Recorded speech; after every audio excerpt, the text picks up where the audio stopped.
अयोध्या की धरती पर रामलला की प्राण प्रतिष्ठा होने के बाद महात्माओं का अयोध्या लगातार आना है।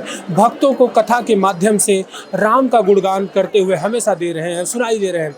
इस समय जोधपुर राजस्थान से कथावाचक राम प्रसाद जी अयोध्या आए हैं, जो हजारों की संख्या में भक्तों को राम कथा, राम की लीलाओं को, राम की मर्यादाओं को, राम के जो कार्य हैं उनका वर्णन कर रहे हैं, उनको अपने स्वर में, अपनी भाषा में सुना रहे हैं। हम आज महाराज जी से तिलक पत्रिका के माध्यम से जुड़ेंगे और राम कथा सुनने और सुनाने के उद्देश्यों को जानने का प्रयास करेंगे। जी महाराज जी। संसार में राम से बड़ा कोई नहीं है और राम जी की पावन नगरी में एक लंबे समय के बाद जहाँ राम भक्तों ने राम जन्मभूमि के लिए संघर्ष किया, 500 वर्ष के बाद रामलला पुनः राम मंदिर में विराजित हुए और आज ये जन्मभूमि पुनः सनातनियों को मिली है। तो इस खुशी में आज सभी भक्तों के हृदय में उत्साह है कि हम रामलला के दर्शन करें। तो एक सुंदर वैशाख के महीने में ये सब भक्तों का भाव था कि अयोध्या में राम कथा का आयोजन भी हो और राम जी के हम दर्शन भी करें।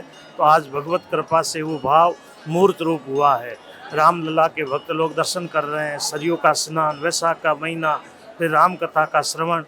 राम स्नेही संप्रदाय के वर्तमान पीठाचार्य श्री पुरुषोत्तम दास जी महाराज जो खेड़ापा से पधारे हैं, आपके सानिध्य में ये कथा का आयोजन हो रहा है और हजारों की संख्या में पूरे भारतवर्ष से लोग यहाँ पधारे हैं और कई लोग प्रतिदिन दूर दूर से पधार करके यहाँ कथा का रसपान कर रहे हैं, रामलला के दर्शन कर रहे हैं। महाराज जी, किसी भक्त को कथा सुनने के लिए किन बातों का खास रूप से ध्यान रखना चाहिए कि कैसे वो कथा स्थल पे पहुंचे और किन परिस्थितियों में कैसे कथा को सुने कि जिससे उसको कथा का लाभ मिले, ये बताइए।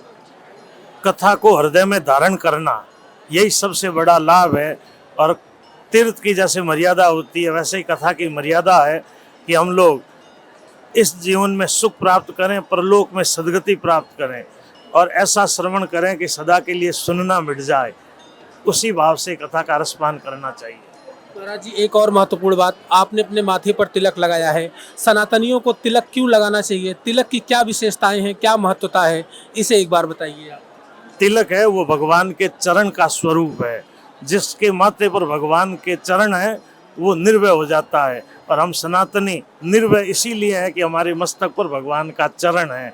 तो ये तिलक है, भगवान के चरण का स्वरूप है और सभी सनातनियों को तिलक धारण करना चाहिए।